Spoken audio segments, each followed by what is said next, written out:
All right, I want to share a little bit with you about virtue ethics. This is a secular approach to ethical decisions. Virtue ethics are often identified with Aristotle.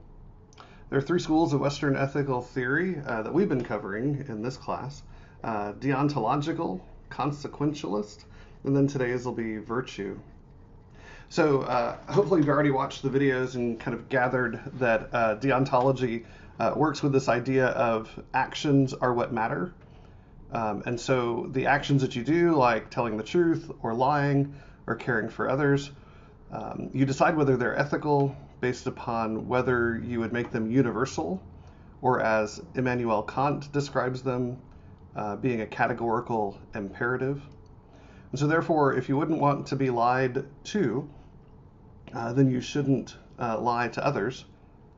Some people identify deontology with the golden rule. They like to put it with the do unto others as you'd had them do unto you. But I'm going to make an argument today that virtue ethics are more Christian than deontology. Let's see. Consequentialists are those who want to find the best good, or the most good for the most people, or the most pleasure for the most people, or make the biggest difference in other people's lives. Now, oftentimes we like this because it is a clear kind of economic or mathematical model. You sacrifice the one so that the many can have. Sometimes this is talked about as the Spock, as in Star Trek Spock, ethical system, because he is very logical. Oftentimes, though, this can lead to some really poor choices. So our behaviors, even though they might be considered sin within the Christian narrative, under utilitarianism, people might think that we might be able to wash that sin away by doing the most good for the most people. I think some of the weaknesses of utilitarianism is that it led to some of the equations used by Hitler. So we'll be spending time mostly today with virtue ethics. This is also referred to as character or narrative ethics. Alistair McIntyre is the kind of contemporary champion of virtue ethics. He's also a tenured faculty member at Duke University, which might reveal to you which school of thought I like. Virtue ethics differs from consequentialism and deontological ethics in that the focus is upon being rather than doing. A virtue ethics philosopher will identify virtues, desirable characteristics, that the moral or virtuous person would embody.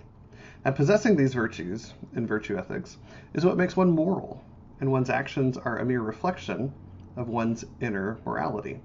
To the virtue philosopher, action cannot be used as a demarcation of morality, because a virtue encompasses more than just a simple selection of action. Instead, it's about a way of being that would cause the person exhibiting the virtue to make a certain virtuous choice consistently in each situation. To summarize that, virtue ethics is really about developing character.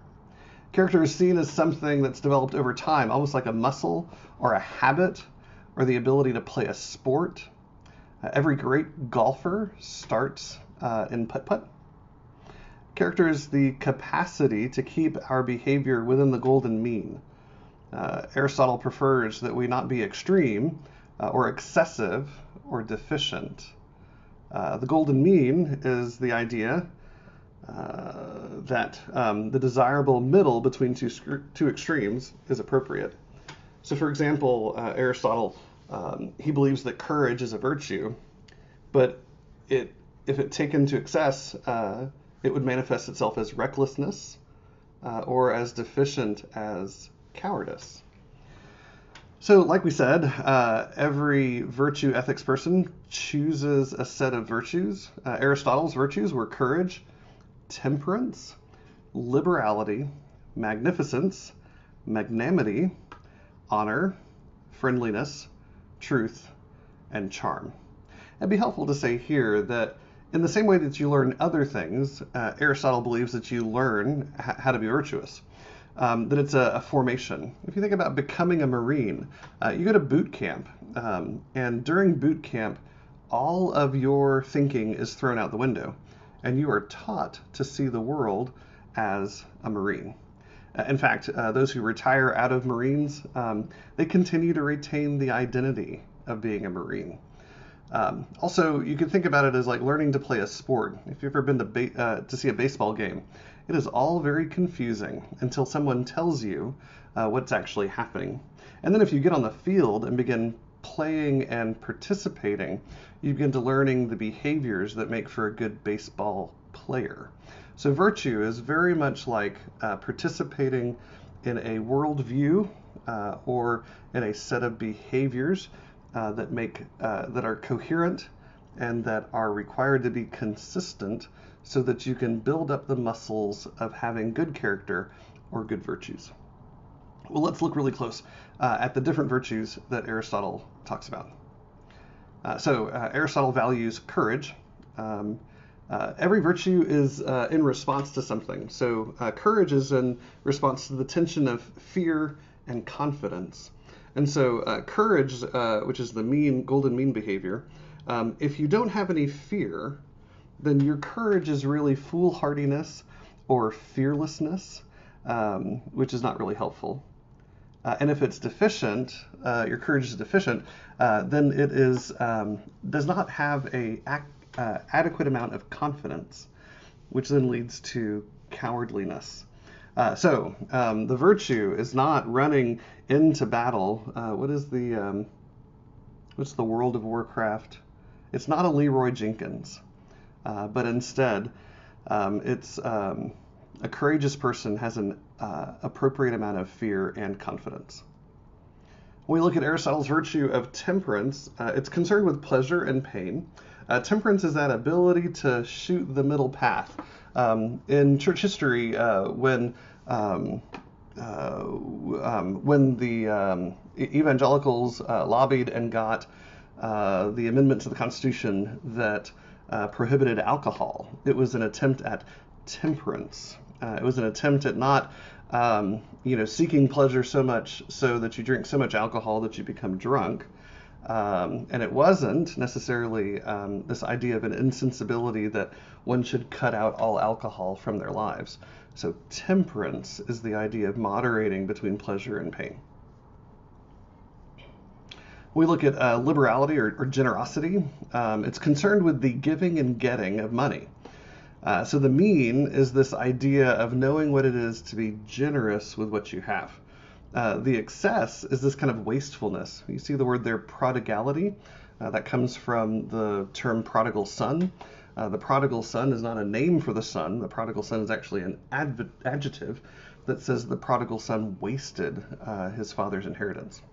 The deficiency, or that idea of wanting to get more money than one needs, it's kind of a meanness or a stinginess. It's kind of a resistance to give to anyone. But for Aristotle, the virtuous person understands the value of generosity. Magnificence, this is giving and getting greater things or bigger things. The excessiveness is the kind of tastelessness or vulgarity. This is the rich person who gets the solid gold bathtub.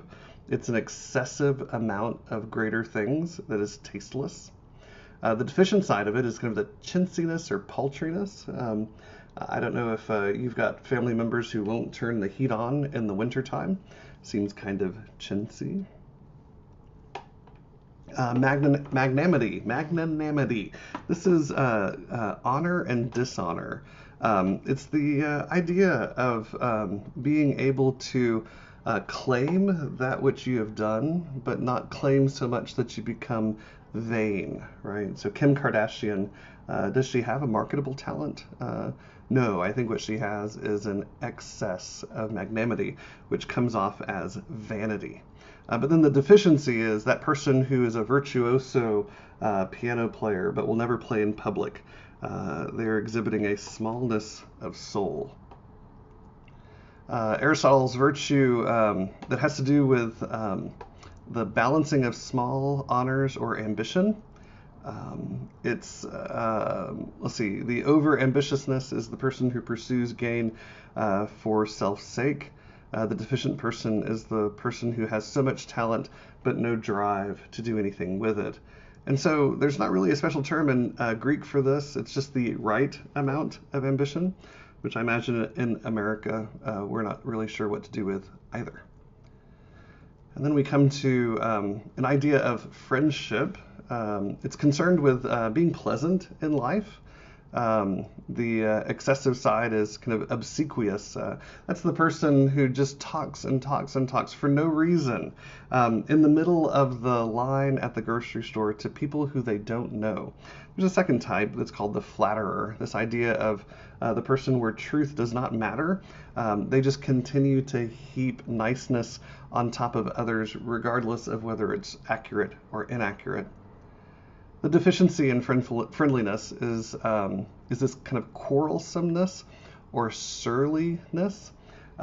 It's causing disruption in relationships just because you can, right? So the golden mean here for friendship is this friendliness that allows for relationship, and something like the phileos, which is Greek for friendship love. Lastly, we have honesty or truth, right? So honesty about oneself, truthfulness is something that's concerned with the truth. The excessive version of that is boastfulness or an exaggeration of what's truthful, and the deficiency is a self-depreciation or self-deprecation. It's kind of like when someone compliments you and you say, "Oh, no, it's not me." Those kind of ironic attempts at humor. This kind of Rodney Dangerfield-esque kind of comedy routines are examples of deficiency.